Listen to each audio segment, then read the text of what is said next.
to the country. Get a little lonely in my mind.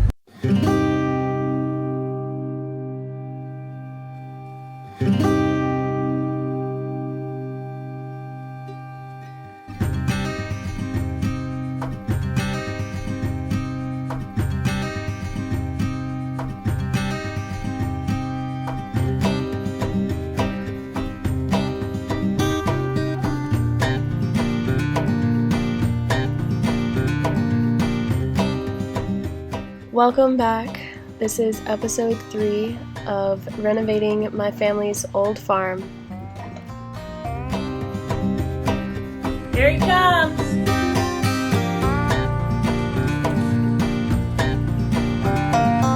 I've showed you guys the shed that I had delivered for a workshop over here to help me get things moving along and the farmhouse fixed up. I am doing a lot of insulation work today. And as you can see, I've gotten some electrical wiring for some outlets. So now I just have to insulate this whole workshop.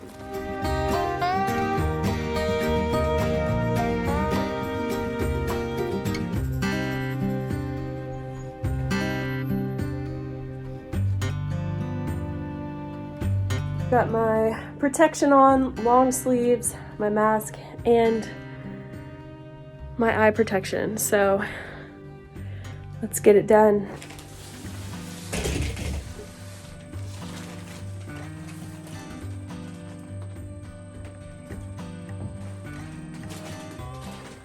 I had never installed insulation before, so this was quite a learning experience for me.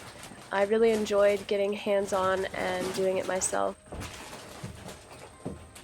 I got the hang of it pretty quickly, and I had some great help from my mom.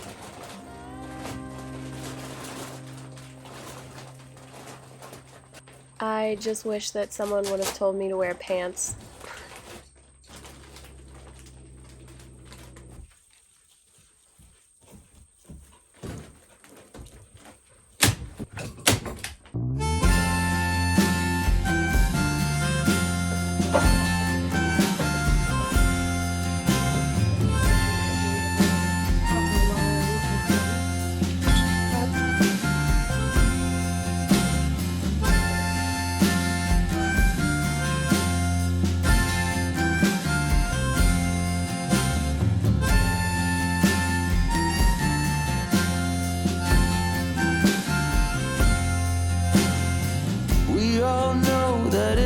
Come to an end. Happy or sad, my dearest friend, there's nothing easy about this. So won't you blow me off with a kiss? Elo and I decided to take a quick little break and try out some bass fishing down at the pond. So guys, we're down here at the pond. And I have not fished this pond since last summer, 2019 summer. So I know there's some lunker bass in here, some really nice sized crappie. And I'm really excited to see how big they could be this year. Kind of covered with this green slime, I'll show you guys in a second, but I still feel like I might be able to get something to bite. I'm gonna kind of chain Elo up for a minute while I do some fishing, because otherwise he will get in there and go swimming. So you gotta just chain up for a minute, okay, Bubba? I brought my rod from the beach. This is like I would say it's a transitional rod where you can use it for saltwater or freshwater, which I like most of my rods to be pretty lightweight so that they could do a lot of different things. Elo, I'm not having it. I'm gonna see what I have in my tab ensemble. I really didn't bring much stuff when I came. I'm gonna see what I've got here that might work. One of my lures, of course, if I have any. Let's see. Got some good bass hooks right here. this pond is really weedy, stumpy, that sort of thing. So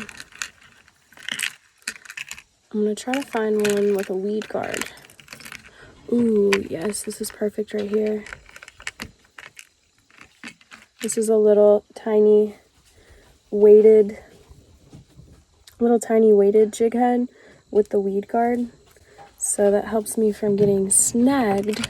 This is one of my Super Sunny baits that I made in honor of Sunny. And this was on my rod on top of the car throughout this whole journey, like 2 months. So still holding up strong, but we're gonna keep that in there for later. If I've got some new ones, I might put one of those on. This little weighted jig. Let's see what I can find. Or I might have to use that if I don't have anything else.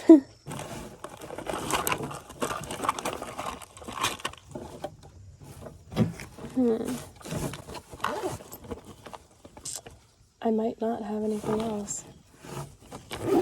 So, Super Sunny, that's been on top of the car, on the car, strapped to the top of the car on the hook for 2 months. Let's give it a whirl.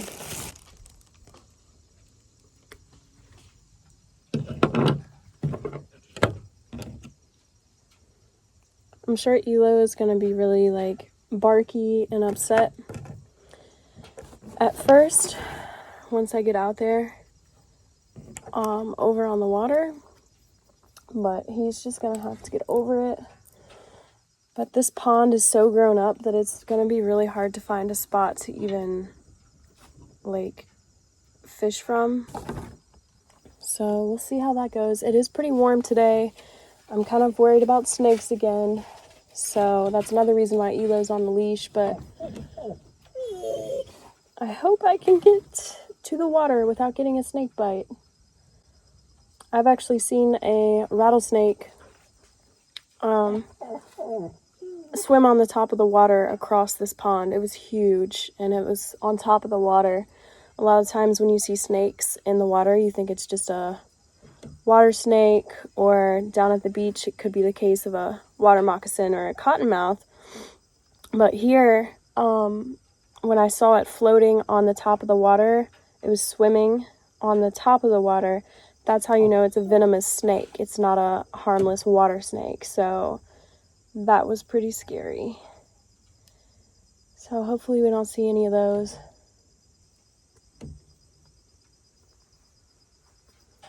Alright, let's put our Super Sunny on there. Perfect. Let's give it a shot, shall we? Alright, so as you guys can see, this entire pond is just lined with trees and brush, and there's no way for me to really get on that dock. It's just too overgrown. I need to come down here with my saw and some tools, but there's this little opening right here. I did just see a salamander crawl across the ground, which scared the crap out of me. I thought it was a snake, but I'm gonna try to just fish in this little section here through those trees. And as you can see, there's the spillway pipe, and then also there's a log that runs right there. So I really can't cast past that log right there. So I just have this little area to fish. Yeah, we're gonna see what happens.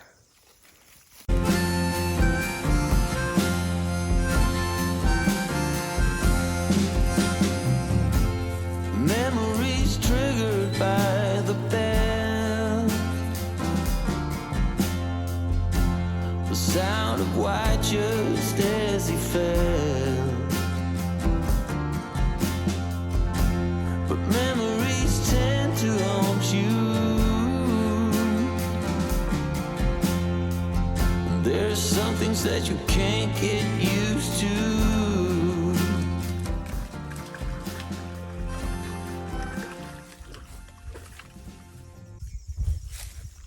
There he is. First Fish, baby. Yes. What do you think, buddy? Here, look. It's a bass. It's a fish. Yeah, that's what mommy was doing. Good boy. Woo. Okay, so I figured it out. They like it. They're definitely liking it moving a little faster. I was really kind of bumping along the bottom super slow, and then I just started reeling in, and that's when this guy hit. Cute little largemouth bass. Woo! First bass of 2020 possibly. How crazy is that? You guys, I grew up bass fishing. I love bass fishing. I'm so excited to be doing a ton more of it. So first little largemouth on the super sunny. Can't wait to see what else is out there. And that was just in this little section right here by the spillway pipe. Oh yeah, baby. Yes.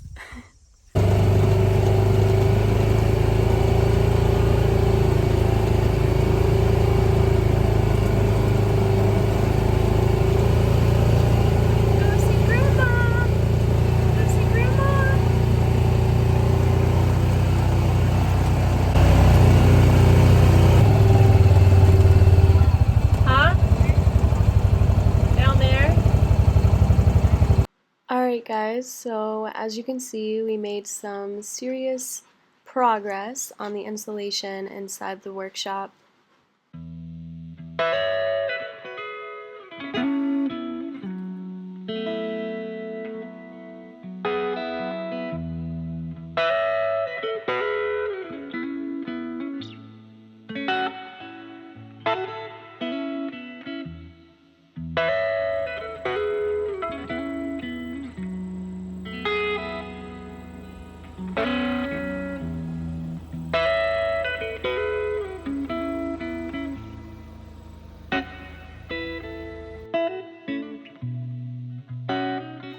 This is a perfect way to wrap up this video with a deer peeking through the woods because my next videos are going to be hunting related, so make sure you subscribe, turn on that notification bell, and thanks for watching. I'll see you guys then.